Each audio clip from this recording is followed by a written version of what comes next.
Thunderstorm प्रकृति की सुंदरता और यह क्रोध दोनों का प्रतीक है। मुझे याद है कि एक लड़का उनसे घबरा रहा था। जब भी कोई बड़ा तूफान लुढ़का तो मैं टॉर्च के साथ अपने कवर के नीचे छिप जाता। मेरी मां ने हमेशा यह माना कि यह मेरे कानों को चोट पहुंचाने वाली गड़गड़ाहट की बड़ी ताली थी, जिससे मुझे बहुत तकलीफ हुई। यह तर्कसंगत लग रहा था, लेकिन मुझे फिल्मों में आतिशबाजी या जोरदार विस्फोट से कोई समस्या नहीं थी। मेरे मूल में मुझे बस विश्वास था कि मेरे बाद आने वाले तूफान में कुछ था। जैसे जैसे मैं बड़ा होता गया, यह विचार मूर्खतापूर्ण लगता गया। यह पिछले सप्ताह तक था। यह गर्मियों के तूफान तक था जिसने डर को वापस मुझ में डाल दिया। मेरी पत्नी और बेटी सिल्वी की नृत्य प्रतियोगिता के लिए बोस्टन की यात्रा पर थे। मुझे काम के लिए पीछे रहना पड़ा, जिसका मतलब था कि मेरे पास पूरी जगह है। काम से घर जाने के बाद मुझे अपने आरामदायक कपड़े मिले और बेसबॉल और एक्शन फिल्मों की एक रात के लिए टीवी पर फेंक दिया। समाचार सिर्फ एक आपातकालीन मौसम रिपोर्ट का प्रदर्शन कर रहा था। कुछ ही घंटों में भारी आंधी चल रही थी और दर्शकों को अतिरिक्त विशेष देखभाल करने की सलाह दी गई। जब तक यह मेरी रात के साथ हस्तक्षेप नहीं करता, तब तक मुझे कोई परवाह नहीं थी कि बाहर कोई तूफान था। 2 घंटे बाद मैं अपने रेड सॉक्स गेम में गहरा गया, जब सभी शीट की मां ने परमाणु बम की तरह आकाश को जलाया और इसके साथ मेरी शक्ति चली गई। मैं खाली कमरे में अपनी एक रात अपने आप को, और अब मुझे इसे अंधेरे में बिताना पड़ा। मैंने आहें भरी और फ्रिज में अपना रास्ता बना लिया, जबकि बियर अभी भी ठंडी थी। मैंने अपनी बियर पी ली और तूफान में खिड़की से बाहर देखा। मौसम की रिपोर्ट अतिरंजित नहीं थी। यह तूफान एक तीव्र था। हवाओं ने पेड़ों को अपनी शाखाओं से पत्तियों और टहनियों को फाड़ दिया।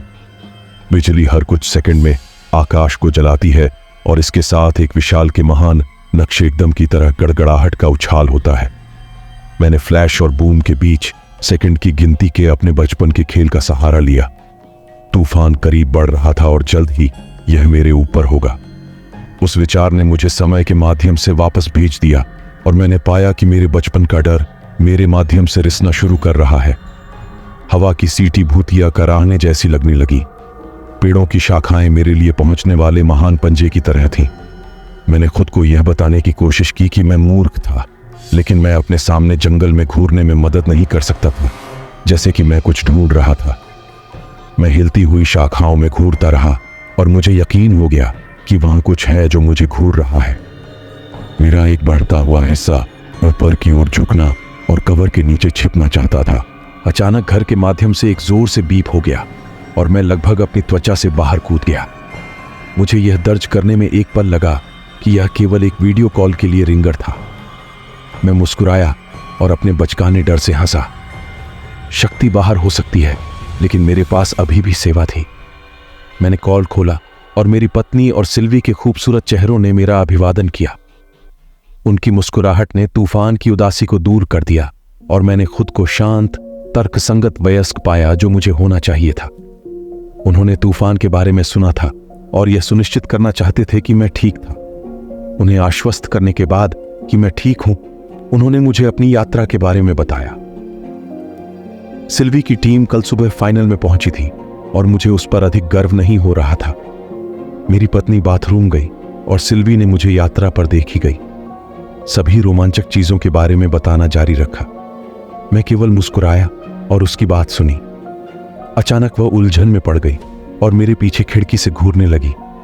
डैडी, जो बाहर है। सिल्वी अचानक समाप्त होने से पहले शुरू हुआ और मुझे बिना सिग्नल स्क्रीन के छोड़ दिया गया। महान, मैं अब बिना किसी शक्ति या फोन के वहां फंस गया था। मैं तूफान की प्रगति की जांच करने के लिए घूम गया जब बिजली का एक और मुकाबला आकाश में जल गया। फ्लैश 1 सेकंड से अधिक नहीं चल सकता था, लेकिन उस क्षण में मैं कसम खा सकता था कि मैंने किसी को अपनी पिछली लकड़ियों में देखा था। मैंने मामले की असंभवता पर अपना सिर हिलाया, लेकिन आकाश को एक और फ्लैश लेने से पहले यह केवल कुछ सेकंड की बात थी। इस बार कोई गलती नहीं हुई। पेड़ों के बीच एक आदमी था। मैं केवल उसे चमक में देख सकता था, लेकिन मैं बता सकता था कि उसने एक लंबा गहरा भूरा कोट और एक पिच काली टोपी पहनी थी। एक और फ्लैश ने आकाश को जलाया और आदमी अब घर के करीब था।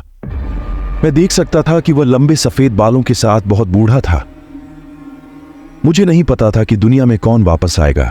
जंगल बहुत छोटी और निजी संपत्ति थे। इसके अलावा कोई भी समझदार व्यक्ति इस बारिश और गड़गड़ाहट में बाहर नहीं होगा। एक और फ्लैश लगभग तुरंत गड़गड़ाहट के एक ताली के बाद तूफान करीब आ रहा था और इसलिए बूढ़ा आदमी था जो अब मेरी बाट के ठीक पीछे था। एक दूसरा फ्लैश पिछले मिलीसेकंड द्वारा पीछा किया गया। इस बार रहस्यमय अजनबी मेरे पिछवाड़े में खड़ा था। मैं खिड़की से वापस आ गया। यह असंभव था। कोई रास्ता नहीं था कि बूढ़ा आदमी जल्दी से बाट पर चढ़ सकता था। मैं खिड़की पर वापस गया और घूरता रहा। वह आदमी काफी करीब था कि मुझे उसे अंधेरे में बाहर करने में सक्षम होना चाहिए था, और फिर भी मुझे उसका कोई संकेत नहीं मिला। मुझे नहीं पता कि यह कैसे संभव था, लेकिन जब मैंने अपनी आंखें खोली तो यह अगली सुबह थी। मुझे पेड़ों के पीछे उगने वाले एक सुंदर सूरज और दूरी में पक्षियों के गाने की नरम आवाज का अभिवादन किया गया। मेरी अलार्म घड़ी की टिमटिमाती रोशनी ने मुझे बताया कि बिजली कई घंटों से वापस आ गई थी। मैं किसी तरह तूफान से दूर सो गया था। सुबह के सूरज की रोशनी में कल रात से मेरा डर वास्तव में बचकाना लग रहा था। मैंने खिड़की से देखा और कुछ भयानक पैशाचिक से कोई खरोंच के निशान नहीं मिले। मैंने तय किया था कि पूरा अनुभव तूफानों के डर से बचपन में खरीदा गया एक बुरा सपना था। मैंने खुद को एक कॉफी बनाया और पड़ोसियों को देखने के लिए बाहर जाने का फैसला किया। सड़क के उस पार 2 पुलिस कारें और श्रीमती पैटरसन के घर पर एक एम्बुलेंस थी।